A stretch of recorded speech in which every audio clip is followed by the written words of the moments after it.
estar com você de novo. Esse estudo é dirigido aos funcionários de uma empresa aqui em Maringá. Essa empresa tem muitas funcionárias que são mulheres, alguns poucos homens. Então, esse estudo é dirigido especificamente a esse público, mas eu preciso dizer isso em função de outras pessoas que também ouvem ele. Nós estamos estudando a respeito dos nomes do nosso Senhor Jesus. A Bíblia diz que o nome dele é um nome que está acima de todo nome e que haverá um dia em que todo joelho se dobrará diante deste nome. Então, orando por vocês nesse período de epidemia, eu tomei a decisão de estudar um pouco a respeito disso. O último estudo nosso foi sobre a irritação de filhos. E aí, quando nós voltarmos às reuniões pessoais lá na empresa, que nós tivermos todos juntos, aí nós vamos possivelmente iniciar o tema do sofrimento. Mas até lá, eu gostaria de estudar esse tema com vocês, os nomes do nosso Senhor Jesus. Por falar nisso, se eu estivesse pessoalmente com vocês, eu ia perguntar, e daí? Como é que está indo a casa? Como é que vocês estão? Como é que está a questão do emprego ou do desemprego?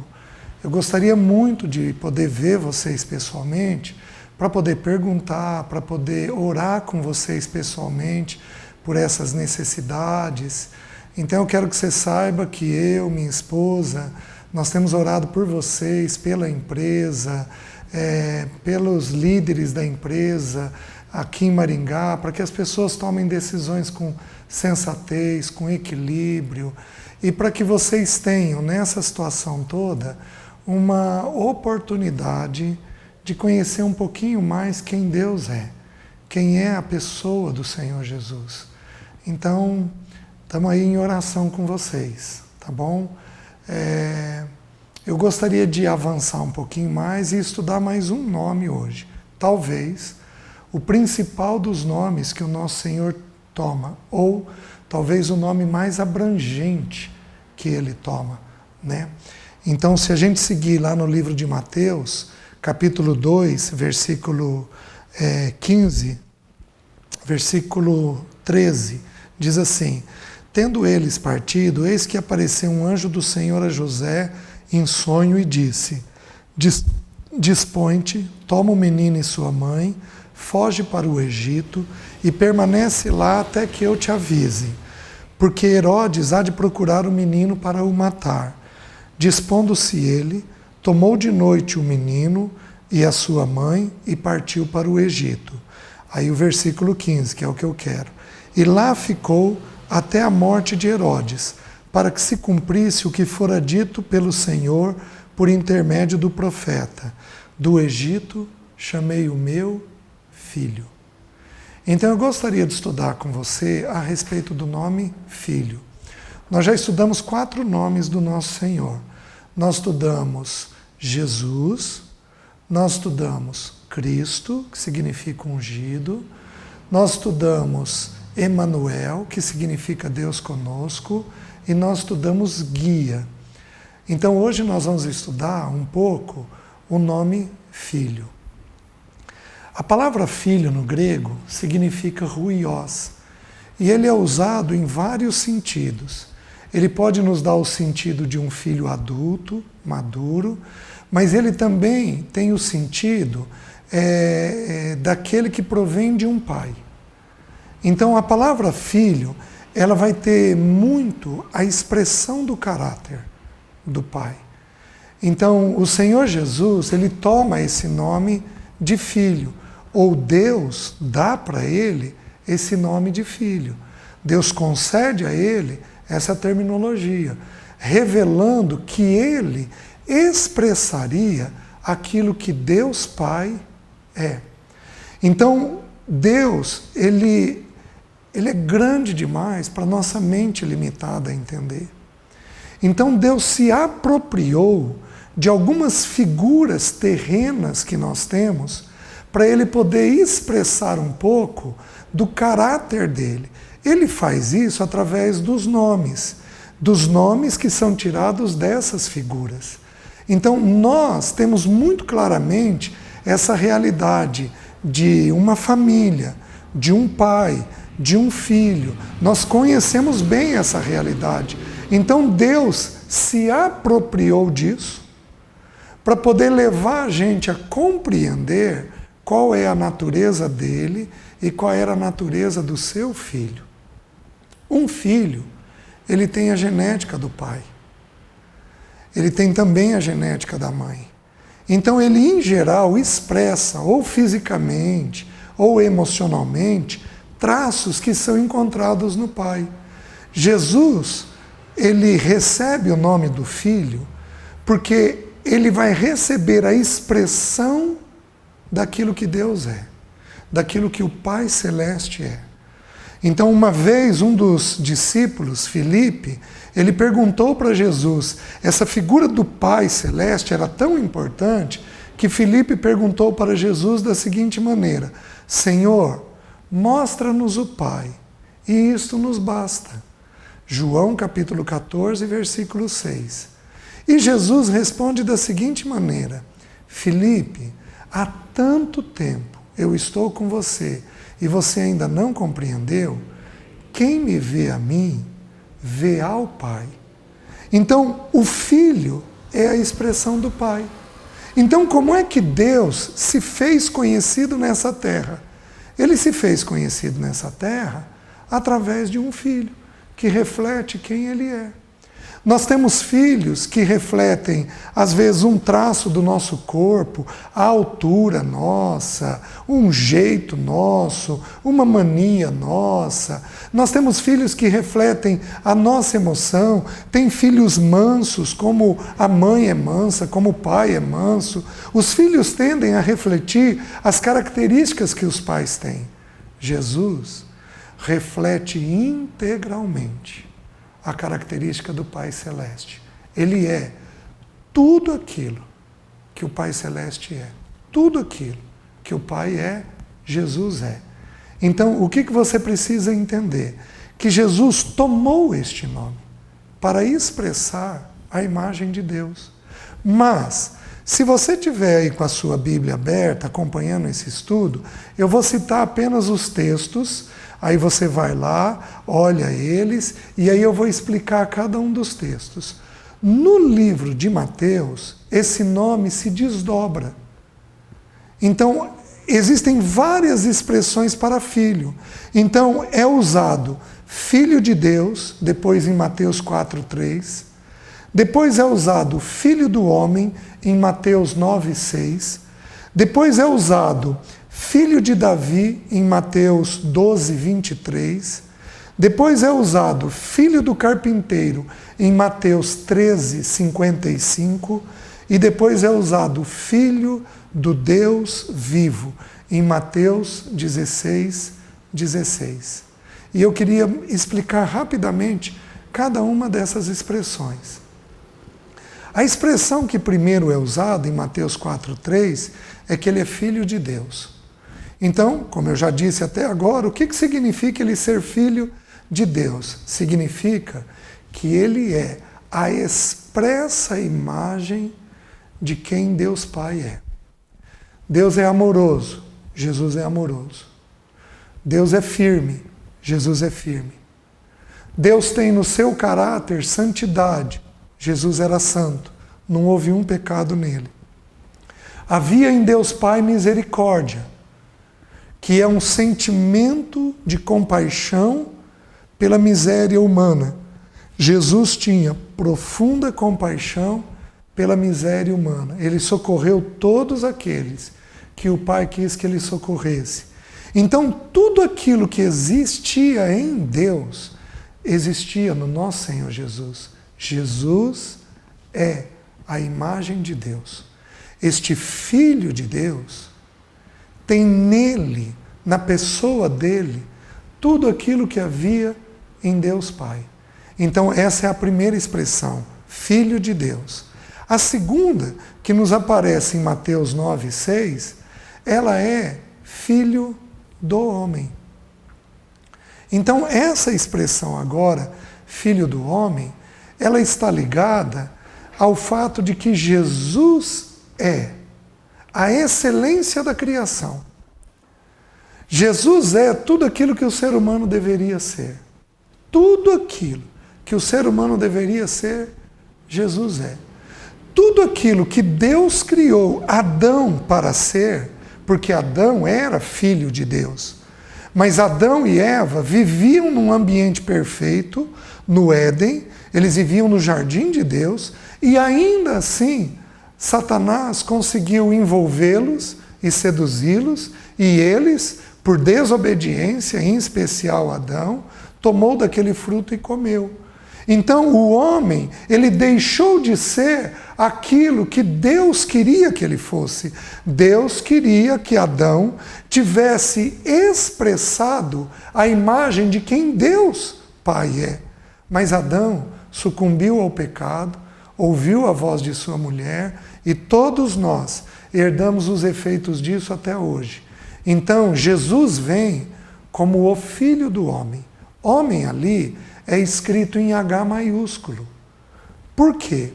Porque ali está significando que Jesus é aquilo que a raça humana deveria ser.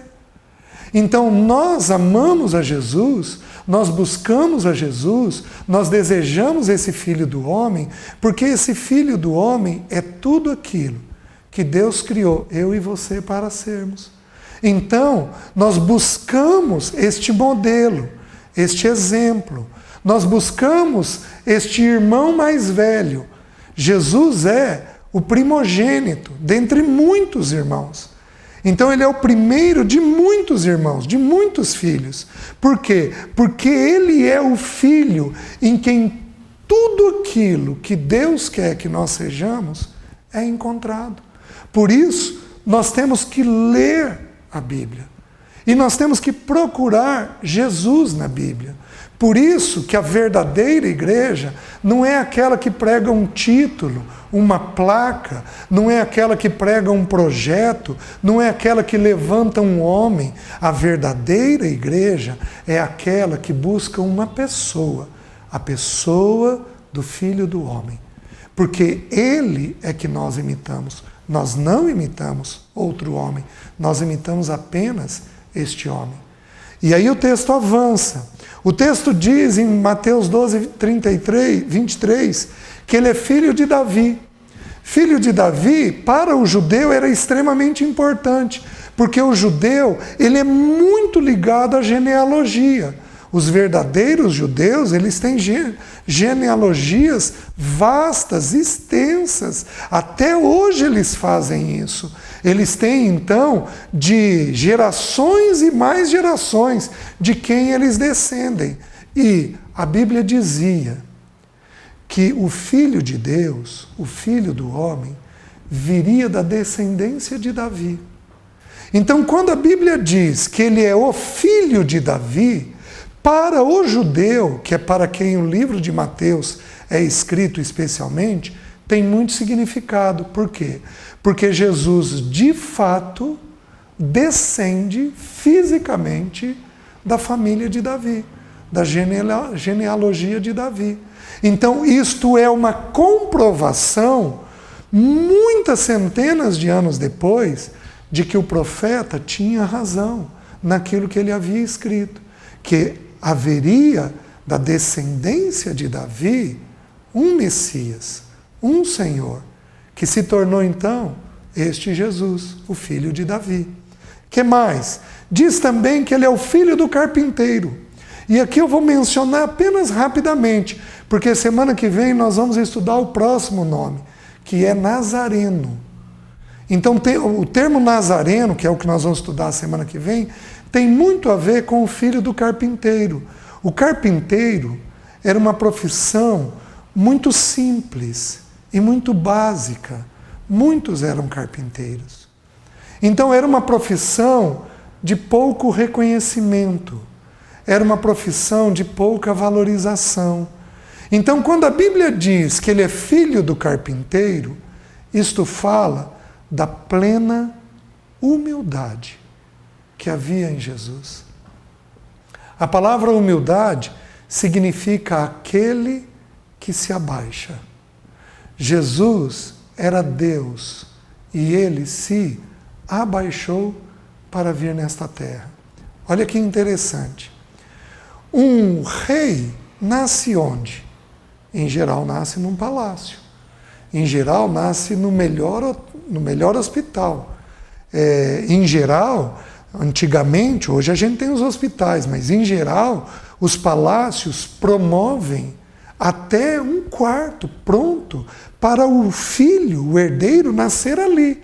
Um lugar todo perfeito, todo isolado, um lugar sem contaminação nenhuma. O fato é que um herdeiro, um príncipe, o filho de um rei, ele em geral nasce num palácio. Isso tanto é verdade que quando os 3 reis magos viram a estrela no Oriente e eles foram até Jerusalém, eles foram direto para o palácio de Herodes e perguntaram para Herodes: onde está o recém-nascido rei dos judeus? Porque onde você espera que um rei nasça? Você espera que um rei nasça num palácio. Porém, Herodes se assustou e disse para eles: não, vocês vão, veem onde que é, e aí vocês vêm e me avisem para ir adorá-lo. Herodes não queria adorar o Senhor. Herodes queria matar o Senhor, porque rei seria apenas ele. Mas os reis magos descobriram pela profecia que o rei deveria nascer em Belém de Judá. E a estrela então os guia até Belém de Judá e até aquela manjedoura, e a estrela para em cima daquele lugar. Então os 3 reis ali, eles veem o Rei dos Reis, o Senhor dos Senhores, aquele diante de quem eu e você um dia estaremos de joelhos. Ele vê, esses 3 reis veem este rei e prostrados o adoram. Entende o sentido disso? O reino de Deus não tem nada a ver com o reino dos homens. No reino de Deus, os homens são valorizados. No reino de Deus, os homens têm humildade. Eles se abaixam. O Rei dos Reis e o Senhor dos Senhores desceu a nós em forma de um bebê. Ele precisou ser trocado da fralda, ele teve cólica, ele chorou, ele precisou ir para o peito da mãe, ele teve que ser cuidado, ele foi completamente dependente, como as crianças são dependentes, até os seus, em geral, 12 anos, mas pelo menos até os seus 5, 6 anos de idade, somos completamente dependentes. Jesus se humilhou. Então, quando o texto bíblico diz que ele é filho do carpinteiro, está falando da humildade que há no nosso Senhor. Por isso, nós aprendemos, à semelhança dele, a termos toda a humildade que nos é necessária. Nós não levantamos a voz, nós não brigamos, nós não impomos as nossas coisas, nós não exigimos os nossos direitos, nós fazemos tudo segundo o filho do carpinteiro, com humildade, deixando que Deus lute as lutas que nós temos para lutar, deixando que Deus guerreie as guerras que Ele designou para nós. Então Ele tem toda a humildade do mundo. Você já pensou se o seu filho, de você que está me ouvindo, a ter a atitude do filho do carpinteiro desde cedo? Você já pensou o tamanho do valor que teria isso para o teu filho? A ter plena humildade, plena aceitação, a se abaixar quando você, mãe, quando você, pai, pedissem as coisas para ele? Você já pensou se o seu marido, se os maridos que estão me ouvindo, aprenderem a serem filhos do carpinteiro, aprenderem a semelhança de Jesus, a serem filho do carpinteiro e a terem então humildade quando sua esposa fala, considerando que ela está falando em alta conta.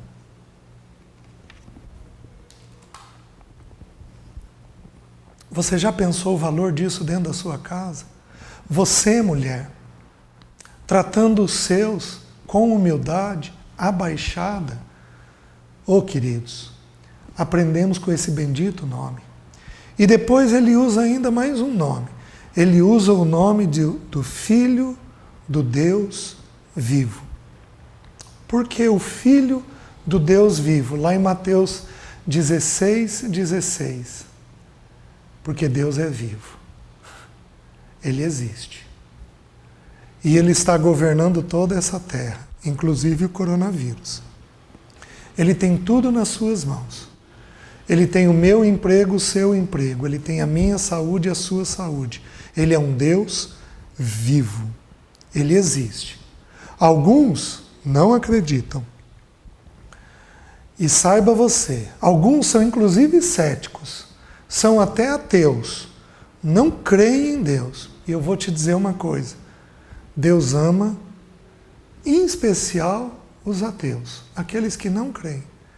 Mas se você tem um despertamento, como eu venho te ensinando há algum tempo, se você tem esse despertamento, aprenda a orar esse Deus vivo, a pedir por Ele. E aprenda a buscar esse filho. E agora que a gente viu todas essas expressões de filho, isso daqui a gente podia estudar muita coisa. Mas eu queria usar mais uma expressão que é citada e que eu não mencionei.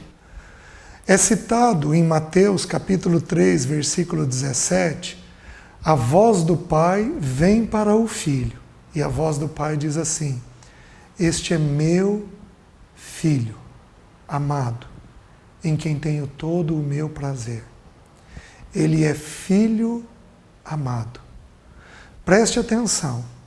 Se você, pelo novo nascimento, se tornar filho de Deus, e não apenas criação de Deus, como já foi ensinado, se você reconhecer que você é pecador, que o único que te apresenta diante de Deus é Jesus, o Salvador, o Cristo, que te leva até o Pai, ungido de Deus, o Emanuel, o Deus conosco. Se você entender que você é pecador e orar a Deus nascendo de novo, você se torna imediatamente filho. E a expressão do texto bíblico é que você será um filho amado. Então você precisa compreender, você precisa entender e desejar, você precisa descansar de que ao ser filho, você será amado por Deus. E simplesmente nada, absolutamente nada vai te faltar, porque você é amado dele. Então, tenhamos em mente isto, que ele chamou do Egito o filho dele.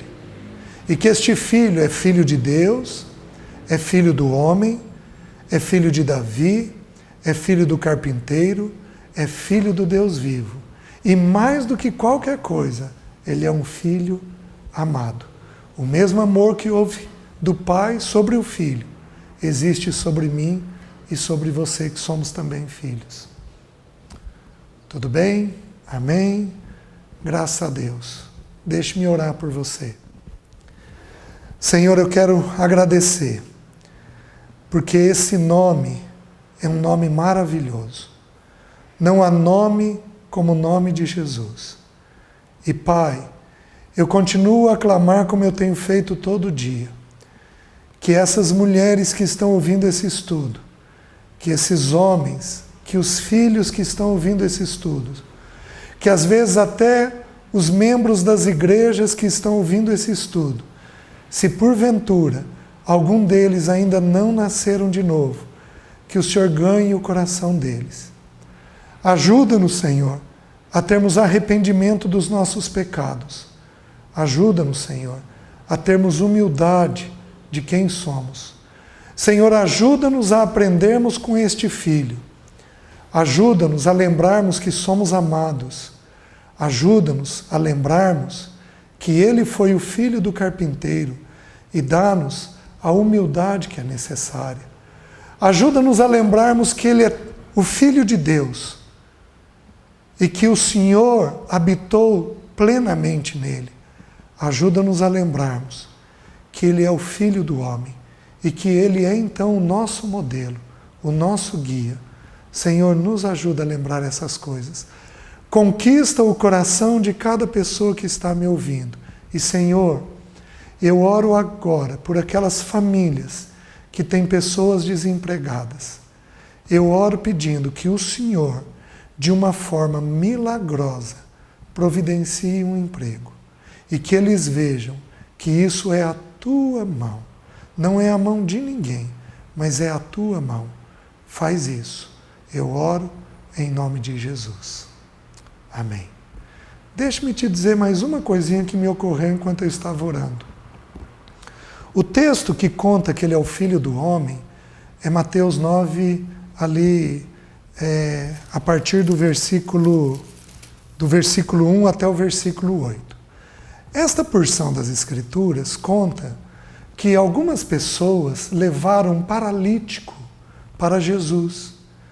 E Jesus, então, estava dentro de uma casa, mas havia muita gente na casa. Com certeza não tinha coronavírus naquela ocasião. A casa estava lotada. E eles não conseguiam entrar. Levaram o paralítico na cama. O que aqueles amigos fizeram, ou aqueles parentes? Tiraram o telhado da casa. E desceram aquele paralítico com a cama pelo telhado, aonde Jesus estava. E Jesus, então, toda aquela multidão olhou, esperando o que Jesus ia fazer, e a primeira coisa que Jesus faz, diz assim, Ele perdoou os pecados. Todo mundo esperava que Ele curasse ele, mas Ele não fez isso. Ele primeiro perdoou os pecados. Mas aí o texto bíblico diz assim, Jesus diz, ora, para que saibais que o Filho do homem tem sobre a terra autoridade para perdoar pecados, disse então ao paralítico, levanta-te, toma o teu leito e anda. E levantando-se, partiu da sua casa. O que Jesus fez para eles compreenderem que Ele tinha poder de perdoar pecado? Jesus curou. Eu quero te fazer um desafio. Se você tiver com alguma necessidade, entre no seu quarto, coloque o joelho no chão e com sensatez, ore ao Pai. Ore ao Pai. E veja que o Filho do homem tem autoridade, não só para perdoar os seus pecados, mas também para mover coisas nesta vida, fazendo aquilo que você tem necessidade. Então esse é o desafio para você. Deus te abençoe.